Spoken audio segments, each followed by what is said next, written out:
What's poppin' T Squad? It's your girl Keisha. And I'm here with tonight's All Tea, All Shade Real Housewives of Atlanta Season 10, Episode 10 review. So let's get right into it because I have a lot of stuff to talk about. Tonight's episode was pretty decent. So we start this episode with Porsha's family, family's charity, the Hosea House. I think that's the title. Stepping in to help with the people in need in Houston after the huge hurricane at the beginning of this summer. This is what I want to see from Porsha on this show. We got glimpses of it season 1, and then she kind of deterred from that after her divorce and everything, and she came into Thought Porsha. I want to see more of the charitable, socialite, charity worker type of personality from Porsha. We want to see her date, but do it in not such a thottish, hoish type way. And I want to see her be more charitable, show more about her family's legacy because she comes from this huge legacy.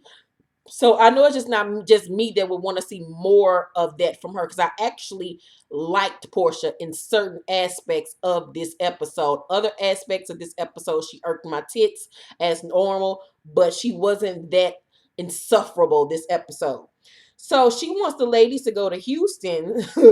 And she actually asked them while they were at the Elephant in the Room event, but nobody wanted to go except for Cynthia. And that I told y'all weeks back, nobody wants to film with her. Nobody likes her. If you pay attention, the only people that are filming with her are Kim and Sheree. Nobody likes her after what she did last season. So Shamia, as she's leaving their headquarters, calls her and offers to help her, and she's like less than happy to hear from her. She's kind of a little bit standoffish, and she basically is like, "I'll send you the leak or whatever," kind of like try to like rush her off the phone a little bit, similar to what Kenya does later on in the episode. Her and Kenya honestly could be the best of friends. Kenya and Porsha are the same person, except one is less ditzier than the other, but they're both low-key bitches at the same right. But so she says she wants Shamia to acknowledge that she tried to humiliate her in front of everyone at her bridal shower. And I was like, when did this become about Shamia doing you wrong and you not doing Shamia wrong? If we all remember correctly, sis, you were the one that turned your back on your friend and gave her your ass to kiss because you was over there being friends with that big lip Billy Goat named Phaedra Parks. But okay, somehow it's Shamia's fault that y'all are in the situation that you all are in. The delusion is still very grandeur. So Cynthia meets with Kandi for drinks and dinner. Kandi asks how she felt about the elephant in the room event. Cynthia says it was a mess, that the lady was rude. Yes, that bitch was. Kandi goes up for Kenya cussing Kim out. We all did. We got our life, and I cannot wait to this upcoming episode. If you all have seen the mid-season trailer for this season, Kandi gathers Kim's edges, and I cannot fucking wait. So Cynthia tells her that she's going to go to Houston to not only help Porsha, but to also host an event, and she invites Kandi to come along, but Kandi can't come because she says she wants to spend time with Riley, and that she also donated $20,000 to families in need and to different charitable organizations. Mind you, none of the other ladies are going. It's literally Cynthia, Porsha, Mal, and Lauren that are going. So Sheree and her biceps are still accepting collect calls from Tyrone and his prison dick. So he telling her he misses her, and she says her back hurt and he needs to come fix it. And I'm like, how? How, Sway? How? How he gonna come fix it? All this pretend ass conversation is cute when a nigga is literally 5 minutes away or right around the corner, and he can really come over and crack your back real quick, sis. But he can't. Y'all, no, it's just for play. Like, this is literally just for play. Like, no pleasure is gonna come out of this. He can't even get your juices going real good without the collect call person be like, you have 5 minutes. Like, bitch, like, what are you doing, Sheree? Like, what is this? Further goes into my thought process that bitch like pussy. You can't tell me this bullshit with her and Tyrone. I don't think it's real. I think it's just for a storyline. Because other than that, what does Sheree have to offer? Nothing. And even this shit is dumb and stupid, and nobody cares about it. Because you over here fantasizing about a nigga that you ain't gonna see for like 25 more fucking years, bitch. I said Sheree like pussy. Her and her big triceps and biceps proves it for me. So she says she can't go to Houston because her back issues, and her doctor says she couldn't travel. But later on in the season, you gonna take your ass to Spain though for that free trip. Okay, bitch, whatever. Back issues, my ass. So while they're on the phone, the topic of Nene comes up, and she says, "You knew Nene before me. Why do you think she would be?" And then she doesn't finish the conversation or the sentence. Tyrone says, "How long has Nene been married?" She is married, right? And she was like, "Yeah, she's married." And he says, "Let's just say Nene would never want to speak negatively about me." And I was like, "Say what? Say how? Say what? Say when, sir?" So are you trying to allege that Nene cheated on Greg? And if so, did she cheat on Greg with you? And if she did cheat on Greg with you, then Sheree is coming in behind her dick, which says a lot again about Sheree and the type of bitch Sheree is. So that's a whole big ass blue pill to swallow, bitch. It was a whole lot of loaded shit going on with that little statement. So Sheree says in her green screen that she don't know if Nene and Greg were married at the time when she met Tyrone, but she does know she was trying to pursue him. And this is during that time, I guess, when Nene and Greg separated and they got divorced and got back together. So she says Nene invited Tyrone to come on set with her during The Apprentice, and she drove to Philly to go see him and hang out with him, but he wasn't her type and he wasn't into her. Well, let me tell you something, Sheree. If that nigga like you and your big ass, lean ass muscles and all the goddamn heavy lifting your big ass is over there doing because you shaped like a whole nigga. Got a pretty face, but you shaped like a nigga, bitch. If he like you and your niggerish ass, manly ass body, then why the fuck wouldn't he like Nene? Now, is Nene the prettiest crayon in the box? No, the fuck she ain't. She look like Gonzo 9 times out of 10. But at the end of the day, pussy ain't got no face once again. And Nene was on the rise. And if he was the con artist using ass nigga that we all know that he is, then of course he entertained Nene. And if he did not like her, then why the fuck was he entertaining her time? He liked something about her that she was driving back and forth to go see him. So you sound just about crazy and stupid to try to throw that up out there, like basically trying to say like I'm cute. He would never go for her, like she ain't even cute or whatever. Niggas don't give a fuck about cute no more. You know what I mean? Niggas out here with ugly ass bitches. And I mean, let's keep it all the way 100, Sheree. You cute, but you ain't the cutest bitch ever to walk the goddamn earth. You are shaped like you are a WCW Women's Diva Champion, bitch. You look like you stay lifting weights with John Cena and Hulk Hogan and The Undertaker and Stone Cold Steve Austin, and you crush beers on the top of your forehead. Bitch, stop it, you steroid user. Anywho, I done lost my damn space. So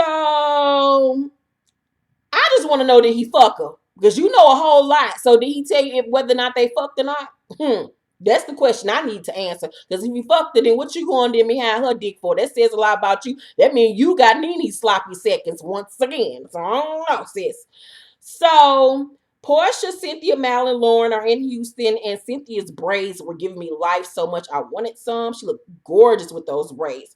So while they're volunteering at one of Porsha's events for that weekend, Shamia shows up like, "Hey y'all, how you doing? I'm here. I'm getting camera time." Porsha looking at her like, "Okay, okay, this is weird." And she even says it's weird to make amends this way. And I was like, if y'all been friends for as long as you say y'all been friends, then why is it so fucking weird? And at the end of the day, Shamia didn't do anything wrong to you. You did something wrong to her. And once again, this is about helping people in need. So if helping people in need brings y'all friendship full circle, then what the fuck is the issue, you crazy bitch? Then we go back to Atlanta, and Kandi take her mother, sister, daughter, Riley, driving because Riley is 15 going on 95. I mean, Riley looks so much older than Kandi, but okay. Block calls after they take their little ride around the corner, and She got him on speakerphone. He reveals that he just had a baby boy, and of course Riley standing there like, okay, I really don't care, but I'm on camera, so I have to pretend like I do. This is awkward. Okay, I'm going through puberty. It's really awkward and strenuous to watch. Um, and Kandi reveals in her green screen that he has been trying to have a better relationship with her, and he asks Riley, can he take her out for her birthday, and she agrees, but she's very dry and nonchalant about it and acting really awkward on camera. And Kandi like, girl, like, why do you act like that every time you call? Like, I thought we got past this. And they go in the house, and as soon as they go in the house and close the door, Riley just breaks down and start crying. And Kandi like, Riley, what's wrong? And as a mother, I know how that feels to have your child break down over their parent, and feeling unloved or whatever she was feeling. And she just broke down crying. And Kandi like, take this mic off of me. You heard Todd in the background saying, what's wrong? Then you heard Ace saying, Riley, Riley. And it was just so sad to see, because as much jokes I crack about Riley, because she grown as fuck, she's still a child, even though she's, shaped better than me. But she's still a child, and she has deep-seated issues when it comes to her father that really need to be worked out. And I really felt bad for that child in that moment. So for some reason, Porsha still thinks that Shamia did something to her while they're at Cynthia's event that Saturday. And despite all of that, she's there to support Cynthia. She pledges $5,000 to Cynthia's little event that they had. And at the end of the event, Porsha and them leave. Cynthia and Mal are still there. And then Kenya pops up. She came into town to support because her family lives there, her brothers and stuff, and she even lived in Houston there for a while. So Shamia back at the hotel is in Porsha's hotel room talking. They're finally having their one-on-one talk, and Porsha's like, the Kandi coded clique ain't nowhere around to interrupt this, throwing shade. Shamia apologized for making her feel like she didn't care about her medical condition that we heard shit else about. At her bridal shower, Porsha says, I don't want to overtalk the situation because I felt like you were showing out. What, bitch? Now, see, Shamia, this is when you're supposed to kung fu kick that bitch in her forehead. Because once again, this entitlement with Porsha feeling like Shamia did something with her, it baffles me. But once again, Shamia lets Porsha run all over her and doesn't chin check that bitch. So she says that she was in her feelings. Porsha says she was in her feelings, and then they laugh and hug like everything is okay. And I was like, where is Shamia's apology? She don't get one too? For all the shit you took her through? Shmi, you stupid as fuck. Instead of at the end of this episode coming in and trying to go in on Kenya about feeling dismissed, you need to have been asking your best friend why she continues to dismiss your feelings. But that's just me. So Porsha feels some type of way the next day when Cynthia decides to go to Kenya's event that Sunday to go help with Habitat with Humanity instead of coming to her event. I think, no, that's Saturday. I'm sorry. This all happened Saturday. So she feels like Cynthia should have came to her event instead of going to Kenya's event. Now, this is how I feel about the whole situation. She came to your Friday night event and went and did hers. So she went to two events, yours and hers, that Friday. She supported you, you supported her, okay? Now, your main event was that Saturday, okay? She ended up going to the Habitat for Humanity. If anything, I felt like Cynthia should have tried to do both, go to yours and hers, but it wasn't like she didn't come to none of your events that weekend. She came to the one that Friday and helped, and she had her own that you also came to her event. So she did her part, and at the end of the day, it's not about who came to who event. It's about helping the people in Houston. And I felt like these bitches overlooked that, and the only person that was really honestly tripping off that was Cynthia. Like, this ain't about you bitches. And I will say Kenya, and I know a lot of you probably won't agree with me, and I don't really care about whether or not you agree with me, because it's not for us to agree with each other. You have your opinions and I have mine, but this has nothing to do with, oh, she ain't come to my event, or she ain't come. It's about helping people. Regardless of where you did it, it's about helping the people of Houston and the people in need. Fuck your pride and your ego and your all that old stupid camera time shit. That's stupid, man. So I lost my damn space again. So Porsha is at her event. She runs out of food and she starts crying because she wants everyone to eat. And this is the moment that I liked Porsha, because we saw Porsha actually giving a fuck about something bigger than her. And I felt like those were real tears and she really cared. And this is the Porsha I want to see. I want her to stop with that old stupid shit, acting dumb all the time, feeling entitled, never being wrong about nothing, overlooking all the wrong dumb shit that she's saying do. This is the Porsha that I want to see more of going forward if she's going to continue to be a housewife.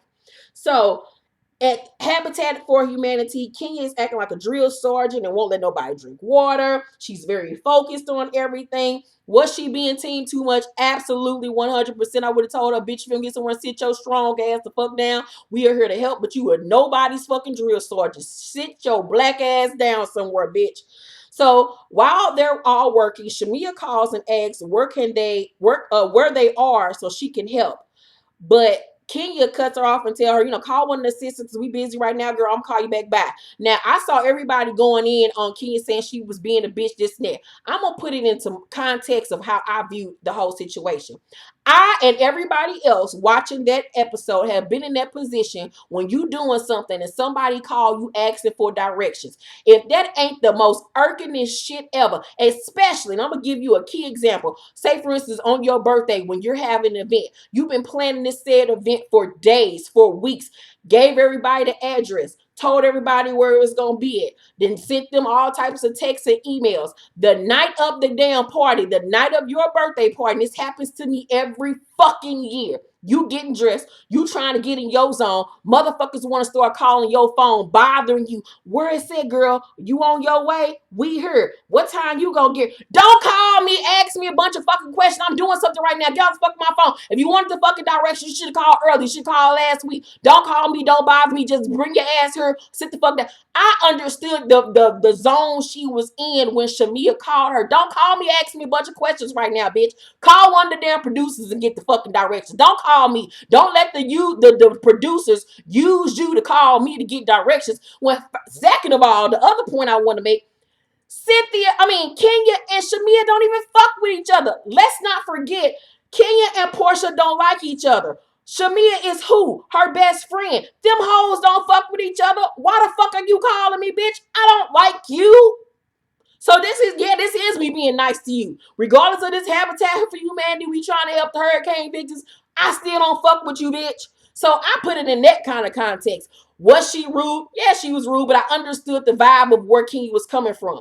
So that's just my take on the situation. So Shamia shows up and where was I at? I lost my space again.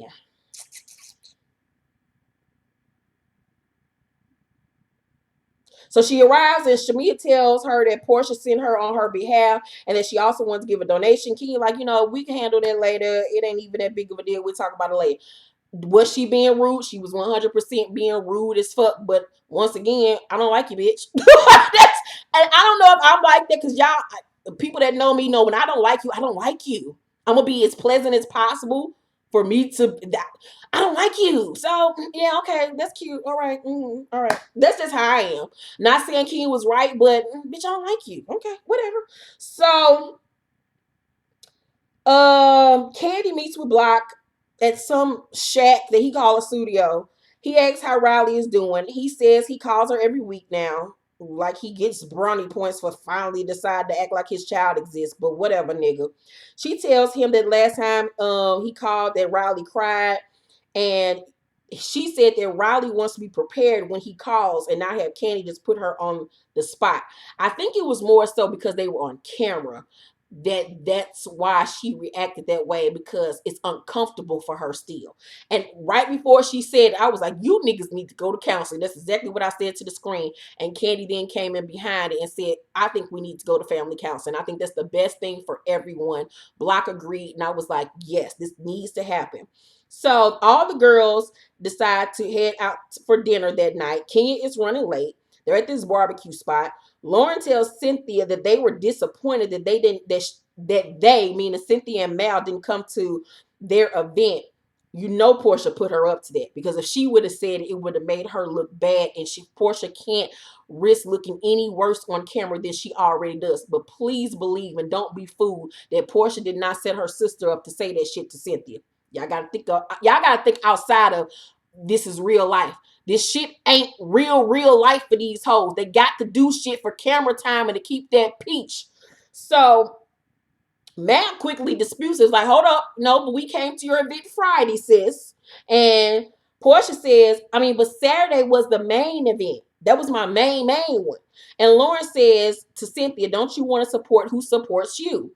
And Cynthia says, I do. And Lauren says, but she came to your event and you didn't come to hers. Now, see, this is semantics. This is tit for tat. This is stupid. At the end of the day, we came here this weekend to help people, and that's what we did.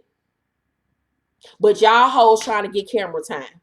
And I would have felt like at that point, I would have gotten up and been like, I'm not doing this with you bitches. This is stupid as fuck. Y'all trying to build a storyline. Y'all trying to build an argument for camera time. And this is absolutely 100% of a time where we should not be going back and forth about who came to what event when we came here to do actual charitable work. This is the time where I wouldn't even play with them hoes. I just would not. I would have got up and left. But that's just me.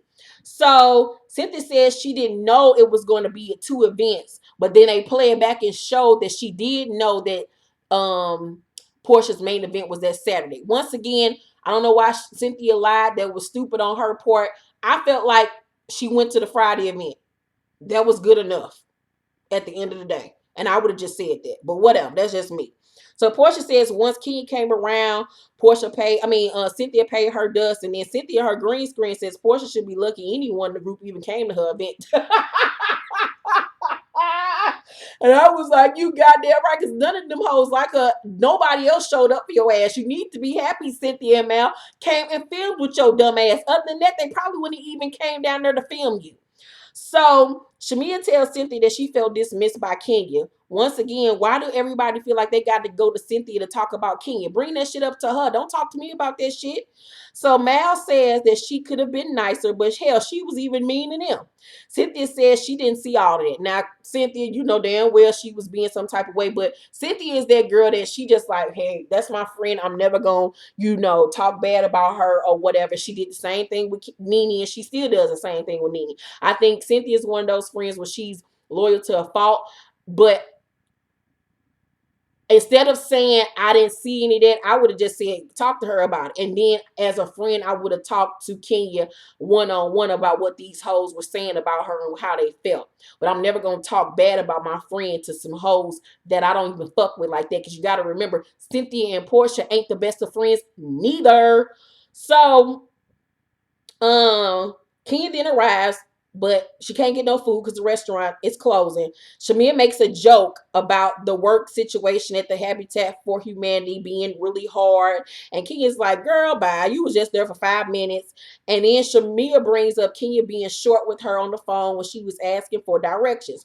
And Kenya says, please don't take offense. We was working at that time. Shamia says, I thought we were growing and tries to explain herself, but Kenya asks the waitress for more water each time Shamia tried to speak. And let me tell you something what Kenya was doing, because I'm looking at it as I'm a housewife, I'm on camera, and I can see right through you. And I would have did Shamia exactly like Kenya did Shamia, and this is why. Because, bitch, you're not about to use me for camera time so you can try to get my spot flash. This ain't the 5 heartbeats, bitch. You not about to flash me. You not about to come for my peach.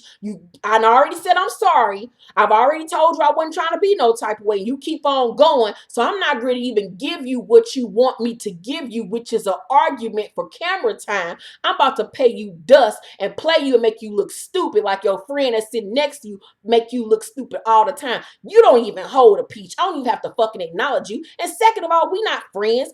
I don't fuck with you, so I'm gonna pay your ass dust. She knew exactly what Shamia was doing. I saw right through Shamia. Shamia was acting out for camera time and pressing the issue because Shamia wants a fucking peach. She thought she was gonna get a peach last season because she showed up and she showed out at the reunion. She had a couple of good one-liners, but she still didn't get a peach. She's still a friend of the fucking show. And guess what? Friend of the fucking shows barely get like probably about $2,000, if that.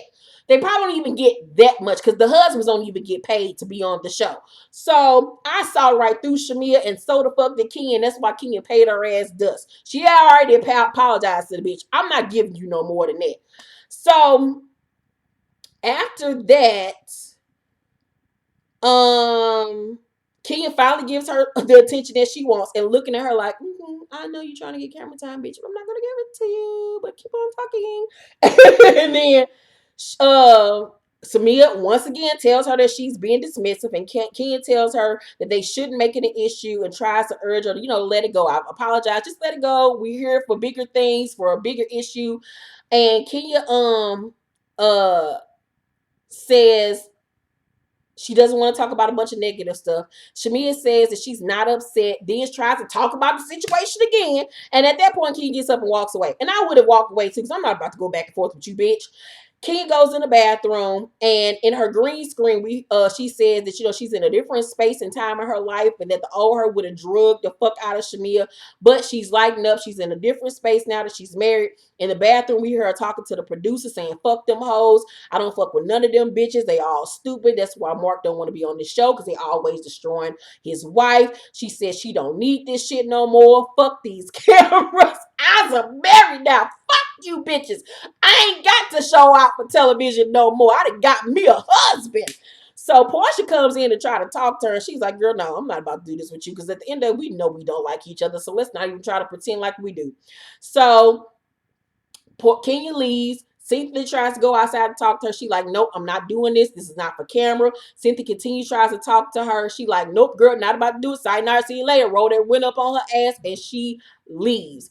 In the heat of the moment, with her being mad, would I have done the same thing to one of my friends? Probably 9 times out of 10, because I don't fucking want to be bothered and the cameras in my face. Bitch, I'll talk to you when we get home, and I ain't got these cameras around. Cynthia, walk your dumb ass on back in there and get the fuck out my goddamn face, Cynthia. Bye, girl. So I know a lot of y'all gonna be like, Kenya is the worst. Kenya is the worst. I'm never gonna say that she ain't. Kenya is the worst sometimes. Kenya is a bitch. Kenya is all that and then some. But in this episode, I didn't really see where Kenya was wrong. I'm sorry, I didn't. I would have reacted the same way. I don't like you, bitches. I don't like you. Cynthia's my only friend here. First, you hoes can kiss my black ass. I mean, so let me know what y'all think down below in the comment section about tonight's episode, about Kenya, Shamia, Mama Riley, all that shit. And once again, before you even get to type your fingers, girl, I don't agree with you. You wrong. Please don't even waste your time telling me you don't agree with me and I'm wrong and this, and that. I don't care whether or not you agree with me. Your opinion is your opinion and mine is mine. State your opinion down below. But once again, this is not a channel about you need to agree with everything I say. That's not live. Please don't do it, because I'm not going to do anything but delete your comment. So if you write a whole Instagram essay, you're going to waste your time, because I'm only going to delete it and probably block you. Let's just have an open conversation down below. Let's have fun. Once again, I don't give a fuck about Kenya, Cynthia, Porsha, none of these bitches. None of them. I don't care. Once I press stop, I'm going to go back and finish the edits on my book that I actually give a fuck about. Don't let these people consume your life. You don't know them. Okay? Love you guys. Talk to you later. Bye.